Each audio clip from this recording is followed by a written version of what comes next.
안녕하세요. 오늘은 G셋 기출문제를 풀어보겠습니다. 이 문제를 풀기에 앞서 이 참거짓 문제에서 중요한 것을 한번 설명드리고 가겠습니다.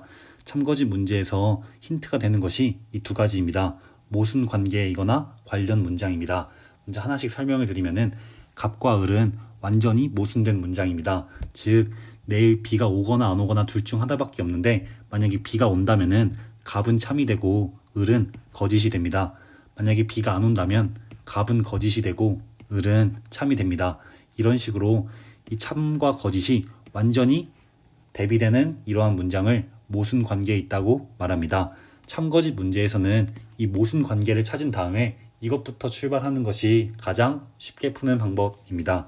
다음으로 관련 문장이 있는데 만약 모순 관계가 없다면은 이 관련 문장을 찾아서 시작하는 방법도 괜찮습니다.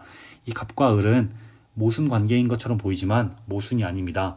왜냐하면 만약에 범인이 병이었다면 얜 참이고 을은 거짓입니다. 이렇게 보면 모순 같지만 범인이 만약에 을이었다면 그러면은 갑도 거짓이고 을도 거짓입니다. 따라서 이 위의 것처럼 완전히 뒤바뀌는 모양이 아니기 때문에 모순 관계가 아닙니다. 따라서 이것을 유의한 상태로 한번 이 문제를 풀어보겠습니다. 참거짓 문제는 이 모순 관계부터 찾아주는 것이 가장 쉬운 풀이라고 말씀드렸습니다.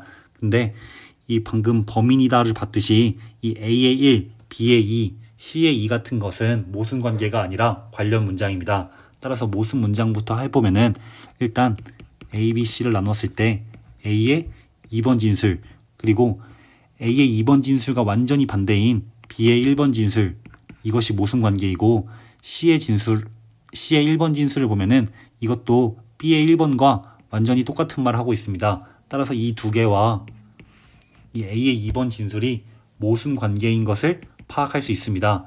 다음 진술 A의 3번 진술을 보면은 이것이 대표적인 이 모순 관계인데 누구의 말이 거짓이다 이런 것입니다. B의 3번과 완전히 모순 관계에 있고 또 마찬가지로 관련 있는 C의 3번 진술을 보면은 이 B의 3번과 참 거짓을 함께 하는 것을 알 수 있습니다. 왜냐하면 얘가 참이라면 얘도 참이고 얘가 거짓이라면 얘도 거짓이기 때문입니다. 따라서 이렇게 또 모순 관계인 것을 알 수 있습니다. 이 모순 두 가지를 찾아줬습니다. 그리고 문제에 주어진 것을 보면은 하나의 진술만 참이고 나머지는 거짓입니다. 따라서 만약에 A의 두 번째 진술이 참이라면 B의 첫 번째, C의 첫 번째 진술은 거짓입니다. 왜냐하면 모순 관계에 있기 때문입니다. 그리고 하나의 진술만 참이기 때문에 A의 세 번째 진술은 당연히 거짓이 됩니다. 따라서 모순 관계에 있기 때문에 이 두 개는 참이 되는 것을 알 수 있습니다.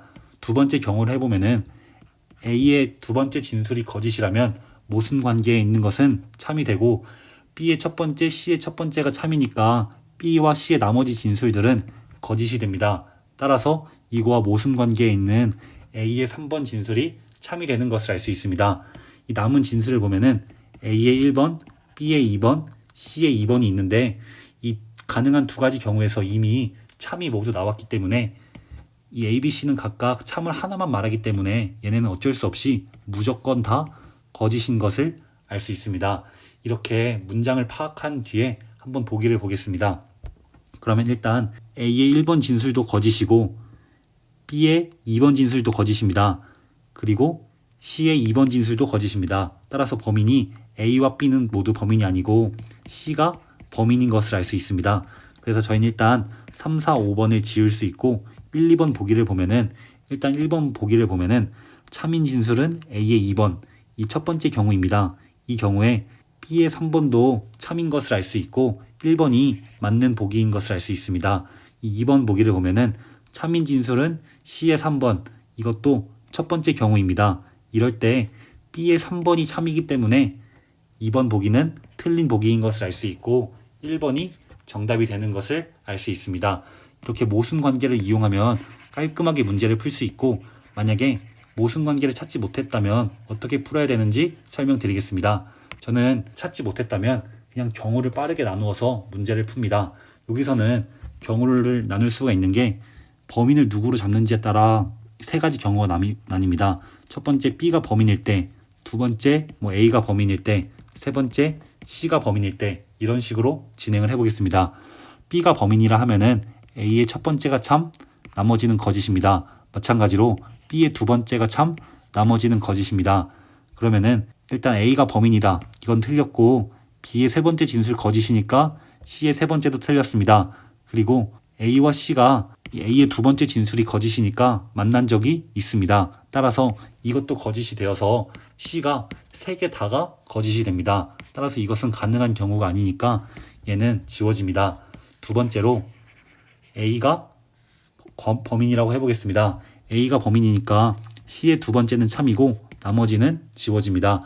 그리고 이 C의 세 번째가 거짓이니까 B의 세 번째도 거짓이고 A가 범인이니까 B의 두 번째도 거짓입니다. 그리고 C의 첫 번째 진술을 보면은 C와 A가 만난 적이 없다가 거짓이니까 B의 첫 번째 진술도 거짓인 것을 알 수 있습니다.